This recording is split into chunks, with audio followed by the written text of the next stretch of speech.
सानहा स्वात ने पूरी कौम को झंझोड़ कर रख दिया है। ऐसे लगता है कौम जो पाक भारत जंग में पाकिस्तान के सुरखरू होने पर शादिमान थी और ईरान इसराइल जंग पर ईरान की कामयाबी पर खुश थी, वो इस सानहे से टूट कर रुट गई। पूरी कौम के जहन में बिफरते दरिया के दरमियान बेबस एक ही खानदान के 18 लोग सवाल बनकर रुट गए हैं।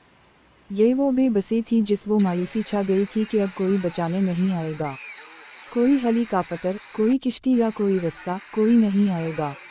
वो सब समझ गए थे कि अब एक एक करके दरिया उन्हें बहा कर मौत की वादी में ले जाएगा। एक ऐसा मुआशरा जहां रहनुमा गर्मी से डर कर बाहर ना निकली, जहां सैलाब को जांचने के लिए हेलीकॉप्टर सैलाबी फजाई जायजे के लिए चक्कर काटे, वहां नमाज जनाजा लन करोजर के यख बस्ता माहौल में अदा की जाती है। पाकिस्तान डिसास्टर मैनेजमेंट अथॉरिटी के वफाकी और सूबाई इदारे सिर्फ कागज़ों में जिंदा हैं, बिल्कुल उन इदारों की तरह जो पाकिस्तान में रेप जैसे जराइम के आदाद वाउ शुमार रखते हैं, मगर इस जुर्म का कलाकमा होता दिखाई नहीं देता। यही हाल डिसास्टर मैनेजमेंट अथॉरिटी का है। दूसरी अहम बात सियाहत के ज़ाब्तों का कानून बिन इतलाक़ ज़रूरी है। पाकिस्तान में बला सोचे समझे शदीद मौसमों का रुख करते हैं। जून, जुलाई और अगस्त के शदीद सैलाबी और बारिशों के मौसम में पहाड़ों का रुख करते हैं।